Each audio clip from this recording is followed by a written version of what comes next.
오늘은 C.S. 루이스의 스크루테이프의 편지라는 책을 읽고 느낀 점을 나눌까 합니다. 아마 보신 성도님들도 있으실 수 있겠는데요. 조금 되게 흥미로운 부분이 있어서 같이 나누고 싶어서 오늘 준비하게 되었습니다. 또 한 가지 이 책을 읽기 전에 반드시 짚고 넘어가야 하는 것은 악마는 거짓말을 잘하는 존재임을 잊지 말아야 한다는 것입니다. 그럼 시작하도록 하겠습니다. 성도님들은 악마에 대해서 어떻게 생각하시나요? 불쾌하다. 네. 좋은 이미지는 아니시고 공포나 무서운 저희에게 그런 감당하지 못할 그런 것들을 주는 존재라고 생각하실 수도 있는데 C.S. 루이스는 서문을 통해서 인간이 악마에 대해 생각할 때 빠지기 쉬운 오류가 두 가지가 있다고 정의를 내리고 있습니다. 하나는 악마의 존재를 아예 부정하는 것이고 또 다른 하나는 악마를 믿되 불건전한 관심을 지나치게 많이 쏟는 것입니다. 악마는 이 두 가지 오류 모두 좋아한다고 C.S. 루이스는 말합니다. 여기서 성경책 에베소서 4장 27절 말씀을 보도록 하겠습니다. 에베소서 4장 27절 말씀입니다.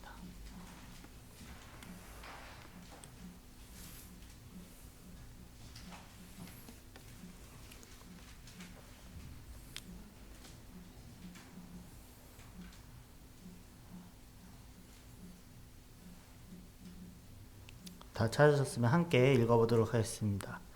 시작. 마귀에게 틈을 주지 말라. 이외에도 성경에는 여러 구절들을 통해서 마귀라고도 불리는 악마가 분명 이 세상에 우리와 함께하는 존재임이 분명하다고 말하고 있습니다. 어려움이 있었을 때 크나큰 위기나 이런 것이 있을 때만 악마가 존재하는 게 아니라 사실 우리가 살아가고 있는 지금 이 순간에도 악마가 저희와 함께하고 있다고 C.S. 루이스는 말하고 있는 것입니다. C.S. 루이스는 1942년도에 스크루테이프의 편지를 통해서 악마가 우리 주변에 존재하며 그 존재들은 지금 이 순간에도 열심히 활동하고 있다고 얘기하고 있습니다. 사랑하는 웜우드에게로 시작되는 책의 내용은 스크루테이프라는 이름의 고위 악마가 자신의 조카인 웜우드라는 이름의 신참 악마에게 보내는 편지 형식으로 총 31장의 편지로 이루어져 있습니다. 31편의 편지의 내용 모두가 환자라고 불리는 인간의 삶을 지켜보면서 악마의 관점에서 원수인 예수님으로부터 멀어지게 하며 효과적으로 타락, 즉 우리가 하나님의 자녀가 되는 것을 막는 전략을 조언하는 내용으로 읽는 내내 독특한 경험을 느끼게 하였습니다. 줄거리를 요약해드리면 크게 세 가지로 나눌 수가 있는데 초반부는 웜우드가 담당한 환자를 무신론자로 유지하려 하지만 실패하게 됩니다. 이에 스크루테이프는 교회에 나가기 시작한 환자를 직접적으로 공격하기보다는 교회에 다니지만 교회를 불편하게 하거나 단순한 습관으로 치부하게 만드는 등의 전략을 제시합니다. 중반부는 웜우드가 스크루테이프의 초반 전략을 사용했음에도 여전히 환자가 여기서 인간을 뜻하는데요. 신앙을 유지하는 모습을 보게 됩니다. 이 시기에 환자의 삶에서 전쟁이 벌어지게 되고 웜우드는 환자가 공포에 사로잡혀 신앙을 버리도록 유혹하지만 오히려 환자는 고통 속에서 하나님을 더 의지하게 됩니다. 이에 스크루테이프는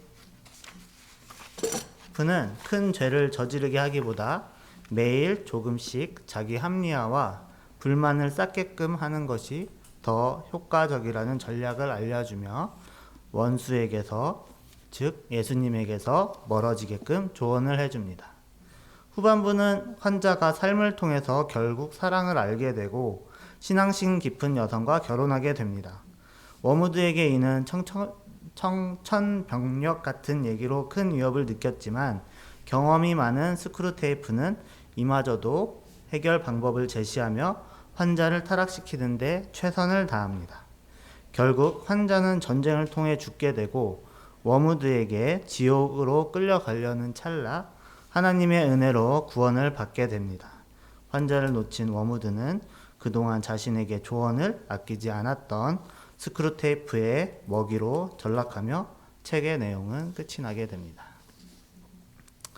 책의 내용 중 제가 인상 깊었던 몇 가지를 소개하도록 하겠습니다. 책의 내용을 발췌하였습니다. 그럼 읽도록 하겠습니다. 첫 번째 내용은 제가 기도라는 소제목을 붙여보았습니다.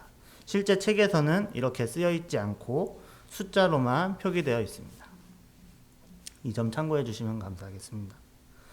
기도라는 괴로운 주제에 대한 최선의 방책은 진지하게 기도할 마음이 아예 생기지 않도록 막을 수 있는 데까지 막는 것이다. 이러한 방안으로 특히나 환자처럼 최근에 원수편으로 복귀한 성인일 경우 어렸을 때 앵무새처럼 따라 기도하던 버릇을 기억해내도록 부추기거나 스스로 기억한다고 믿게끔 유도하여 그에 대한 반작용으로 이제야말로 완전히 마음에서 우러나오는 기도, 내면적이고 비공식적이며 규칙에 매이지 않는 기도를 해야겠다고 생각하게 만들면 된다. 잊지 말거라. 인간들은 자신이 동물이며 따라서 육체가 하는 짓들이 반드시 영혼에 영향을 주게 되어 있다는 점을 노상 잊고 산다. 그리고 환자가 제 마음속만 줄창 들여다보면서 자신의 의지로 감정을 만들어 보려고 노력하게 만들어라. 제가 원하는 감정을 꾸며내는데 성공했느냐의 여부에 따라 기도의 성패를 평가하게 만들어라. 사실 그런 종류의 성패란 그 순간의 몸 상태가 좋으냐, 나쁘냐, 상쾌하냐, 피곤하냐에 따라 달라지는 걸지도 모른다는 의심을 혹시라도 하지 않도록 잘 처리해야 한다. 기도하는 내 환자의 마음속을 들여다보면 알겠지만 우리가 아는 원수의 모습은 눈을 씻고 찾아도 없다. 그런데 만에 하나 환자가 그 차이를 구별하게 되는 경우, 즉 내가 생각하는 당신이 아니라 하나님 당신이 알고 계시는 당신을 향해 눈에 보이지는 않지만 분명히 그 방 안 자신의 곁에 실제로 존재하며 객관적으로 외재하는 그 존재에게 자신을 맡겨버리기라도 할 때에는 그 이후의 일은 장담하기가 정말 어렵다. 이렇게 기도에 대한 내용은 끝이 났습니다. 두 번째는 미래에 대한 염려라고 제목을 붙여보았습니다. 책에 대한 내용을 발췌한 것을 읽어보도록 하겠습니다. 우리야 환자의 앞날이 불확실할수록 좋다. 미래의 모습들이 마음을 온통 채운 채 희망이나 두려움을 번갈아가며 불러일으킬 테니까 말이다. 불안과 걱정만큼 원수가 인간의 마음에 접근하지 못하도록 바리케이트를 치기에 효과적인 게 없다. 원수는 인간들이 현재 하는 일에 신경을 쓰기 바라지만 우리 임무는 장차 일어날 일에 끊임없이 생각하게 하는 것으로, 따라서 내 임무는 환자가 현재의 두려움이야말로 자신에게 주어진 십자가라는 생각을 절대 못하게 하는 한편 오로지 자신이 두려워하고 있는 미래의 일들에만 줄창 매달려 있도록 조처하는 거다.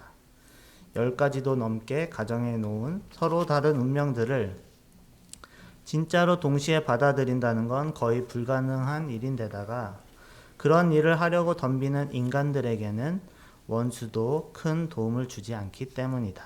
단 현재 실제로 겪고 있는 고난이라면야 아무리 두렵다 해도 받아들이기가 더 쉬울 뿐 아니라 대개는 원수도 직접 개입해서 도와주기 때문에 앞서 말한 대로 끊임없이 장차 일어날 일에 대해서 생각하도록 해야 한다. 세 번째, 기복에 대해서 읽어드리도록 하겠습니다. 인간은 양서류다. 반은 영이고 반은 동물이기 때문이다. 무슨 소리냐면 인간은 영적 존재로서 영원한 세계에 속해 있는 한편 동물로서 유한한 시간 안에 살고 있다는 것이다. 인간의 영혼은 영원한 대상을 향하고 있지만 그 육체와 정욕과 상상력은 시시각각 변한다는 소리다. 내가 환자를 자세히 관찰했다면 그의 삶을 이루고 있는 모든 부분에 이러한 기복이 있다는 걸 알아챘을 게다. 이 땅 위에 살고 있는 한 인간은 육체적으로 풍성하고 활기차며 쉽게 감동하는 시기와 무감각하고 결핍된 시기를 번갈아 겪어야 한다. 원수가 인간 영혼 하나를 제 것으로 확보하기 위해 꼭대기보다 골짜기에 더 의존한다는 걸 알면 놀랄 게다. 실제로는 미약하게 드러낸 것인데도 인간들에겐 굉장해 보이는 임재, 달콤한 감정이 일어나면서 유혹을 쉽게 이길 수 있는 그런 임재를 경험하게 해준단 말이다. 그러나 이런 상태가 오래 가진 않는다. 원수는 얼마 지나지 않아서 그런 후원이나 장려책들을 모두 거두어 들이니까 말이다. 물론 실제로 거두어 들이는 건 아니고 느끼지 못하게끔 만드시는 것이다. 원수는 피조물들이 제 힘으로 서게 내버려 둔다. 흥미는 다 사라지고 의무만 남았을 때에도 의지의 힘으로 감당해낼 수 있게 하겠다는 것이다. 인간은 꼭대기에 있을 때보다 이렇게 골짜기에 있을 때 오히려 원수가 원하는 피조물로 자라가는 것이다. 마지막으로 내 시간은 나의 것을 읽도록 하겠습니다. 인간들은 단순히 불행이 닥쳤다고 분노하는 게 아니라 그 불행이 권리의 침해로 느껴질 때 분노한다. 권리를 침해당했다는 의식은 자기의 정당한 요구가 거절당했다는 느낌에서 나오기 마련. 따라서 내 환자가 삶에 더 많은 것을 요구하도록 유도하면 할수록 그런 의식을 갖게 되는 횟수가 늘어날 테고 결국에는 성질도 나빠진다. 이제 너도 알아챘겠지만 제 마음대로 쓸 수 있으리라고 기대했던 시간을 느닷없이 빼앗겨 버리는 것만큼 화내기 쉬운 상황은 없다. 뜻하지 않은 손님이 왔다거나 친구의 아내가 마구 수다를 떤다거나 하는 작은 일들이 환자의 절제심을 무너뜨린다. 이 일 자체만 놓고 본다면야 내 환자도 이러한 사소한 결례를 참지 못할 만큼의 인간은 아니다. 그런데도 그가 화를 내는 이유는 자기 시간은 그야말로 자기 것인데 도둑 맞아 버렸다고 생각하기 때문이다. 그러니 너는 열심을 다해 내 시간은 나의 것이라는 그 기묘한 전제가 환자의 마음에서 빠져나오지 못하도록 꼭 틀어막아야 한다. 마치 자신이 하루 24시간의 합법적인 소유자로서 매일의 삶을 시작하는 것처럼 느끼게 해야 한다는 것이다. 이건 까다로운 작업이지만 환자에게 계속 믿음을 주어야 할 이 전제가 하도 엉터리 같다 보니 한번 의문이 터져나오기 시작하면 쥐꼬리만큼도 변호할 여지가 없기 때문이다. 인간은 시간 중에서 단 한순간도 만들어내거나 붙들어 둘 수 없다. 시간이란 순전히 선물로 주어진 것이기 때문이다. 그렇기 때문에 환자가 시간에 관한 자신의 전제에 대해 1분만이라도 생각이라는 걸 한다면 사실은 자기가 하루뿐 아니라 날마다 이처럼 원수의 시간을 그의 뜻에 따라 써야 할 처지라는 걸 깨닫지 못할 리 없다. 그러니 이 엉터리 전제를 어둠으로 잘 감싼 후 그 어둠의 중심에서 나는 시간의 주인이라는 인식이 검토의 눈을 피해 조용히 작동하게 해야 한다. 일반적으로 내가 주인이라는 생각은 어떤 경우에도 부추길 만한 가치가 있다. 인간들은 노상 제가 주인이라고 주장하는데 천국에서 듣든 지옥에서 듣든 우습기 짝이 없는 소리다. 인간이 완전히 소유했다는 의미에서 내 것이라고 말할 수 있는 것이 단 하나도 없다는 사실만 생각하면 시도 때도 없이 웃음이 나온다. 종국에는 존재하는 모든 것, 특히나 모든 인간에 대해 원수나 우리 아버지 둘 중 한 편이 내 것을 주장하게 될 것이다. 인간들도 결국엔 자기 시간, 자기 영혼, 자기 육체가 과연 누구 것인지 알게 되는 날이 올 텐데 어떠한 경우에도 저희들 것은 절대 될 수 없다는 것을 모른다. 이것으로 제가 책에서 감명 깊었던 부분은 모두 다 읽었고요. 이 밖에도 스크루테이프의 편지를 읽으면서 읽었던 인상 깊었던 내용이 많았습니다. 31편의 편지를 읽으면서 악마의 전략이 결코 거창하거나 극적인 사건을 통해서 인간들을 타락으로 이끌어가는 것이 아닌 것을 느꼈고, 또한 80년 전 상황이 지금과 다를 바 없으며 오히려 80년 전에 경각심을 가졌던 것이 이제는 자연스럽게 우리의 삶에 스며들었다는 것을 깨닫게 되었습니다. 책에 나오는 문구 중에서 전체 이제 내용의 핵심적인 부분이 있다면 아마 이 문구일 것 같은데 한번 읽어드리겠습니다.